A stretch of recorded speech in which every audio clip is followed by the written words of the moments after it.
Hello mga ka-guys! So, nagre-reels lang muna ako. Actually, hindi pa ako nakapag-start ng aking exercise. So, bago ako mag-start ng exercise mga ka-inday, kailangan gagawa ka ng content for today. So, ang ating content for today is about motherhood. So, bilang nanay, mga nanay na tayo, sa mga nanay dyan, shout out sa inyong lahat. Very proud ako, no?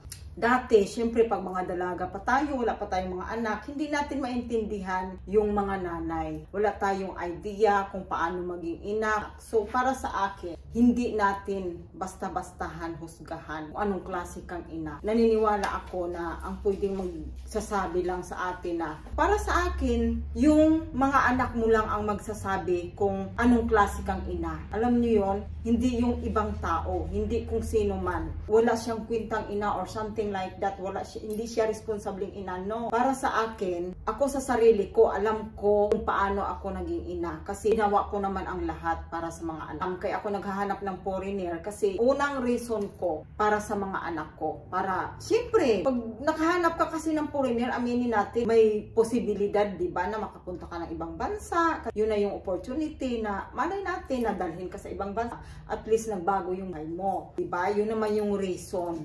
Aaminin na natin, yun talaga yung pinaka-race. Bilang nanay, magmumula dapat sa anak kung paano ka nagiging ina sa mundong ito. Kasi sila yung mapagsabi kung paano yung naging responsibility mo sa kanila. Kung paano mo sila inalagaan, kung naging mabuting ina ka ba sa kanila. So sila yung maghuhusga dapat sa ating mga nanay kung paano tayo naging ina sa. Hindi naman lahat ng nanay sa mundo, di ba, na perfect. Ako hindi ko naman sinabing perfect din ako. Tao lang tayo eh.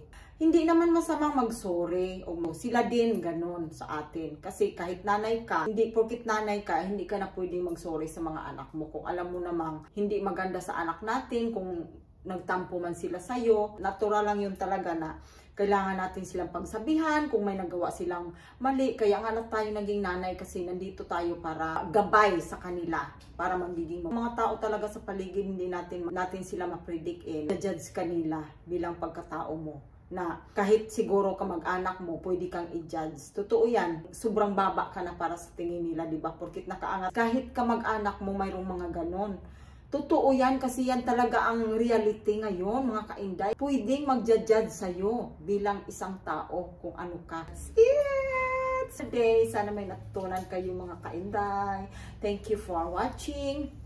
Si Pia tumawag kanina at gusto daw akong makausap dahil bibili daw siya ng bangos at ipapaksiw daw niya sa akin. Dinaanan niya lang dito si Adrian at ito na nga, dumating na, kaya ako naghiwa-hiwa ng mga gulay. Kasi kami, pag nagpaksiw kami talaga, nasapawan namin ng mga gulay sa taas kasi masarap talaga siya pag may mga gulay. Habang hinihiwa ko to, sinalang ko na yung ating paksiw na bango. Sa mga mahilig lang dyan ang makarelate nito, ayan. Ang ginagawa ko, madaming mga lamas, saka kunting olive oil siya, tapos palalambutin natin siya ng todo para masarap talaga. Ganyan ang technique sa pagpaksiw para masarap. Kanina, ang tagal ko silang hinintay na wala sila ng bonggang-bongga ng ilang hour. 3 hours yata sila nawala. So pagdating, na marami na silang mga nabili. Oh. Ito si Adrian, bumili pala siya ng, look at this. Bumili siya ng ube, makapuno cake. Pang Pilipino naman. Pag nasa ibang bansa kasi tayo, ang hinahanap natin yung ating mga pagkain. Tapos pag nandyan naman tayo tumagal, na-notice ko sa Pinas, tagal kayo, na-stock ako ng 1 year noon, yung mga kasagsagara ng COVID. Nahanap ko naman yung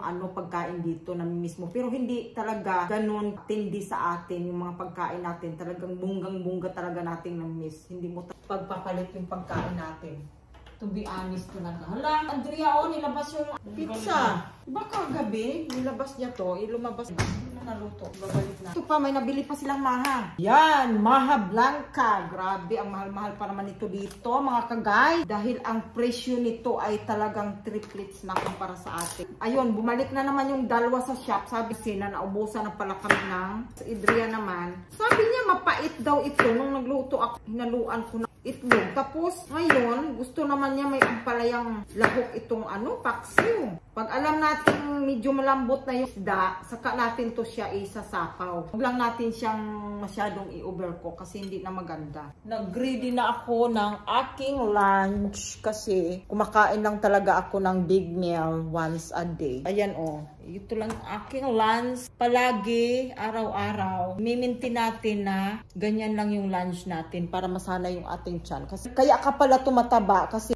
pag nasana yung tiyan mo na kumakain ka ng marami, ayun, palaki ng palaki yung bituka mo hanggang sa nasanay ka na parami naman ang parami yung makakain. Ganun yun mga kag. Ayan si Bunso, nilalaro niya ang aming mingming. Sabi ni Bunso, ayaw daw niya ng mingming pero nakakatuwa ang mingming namin nung nakita namin kasi ang cute niya. Ang mahal-mahal ng na yan, puting na yan, ako! Kakabili na ako ng na yan. Alaha sa atin. Grabe na talaga, mga spoiled na itong ating mga kiddos. Mabuti na lang, ma-afford natin bumili ng mga ganyang bagay. Ay, very lucky na talaga sila ngayon sa kapanahonan na itong mga kainday. Pero kung kaya naman natin bilhin para maging masaya sila, hala, go lang ng go. Para ka-happy ng lahat, ganon. Saka dito, maganda pag may company ka na animals kasi mostly talaga dito sa ibang bansa, ang mga kabataan, mabilis sila ma-stress, press, anxiety, mga ganon-ganon. Kakaiba dito kasi ang culture nila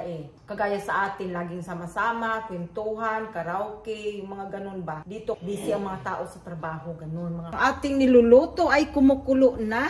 Ayan. Yummers na yan.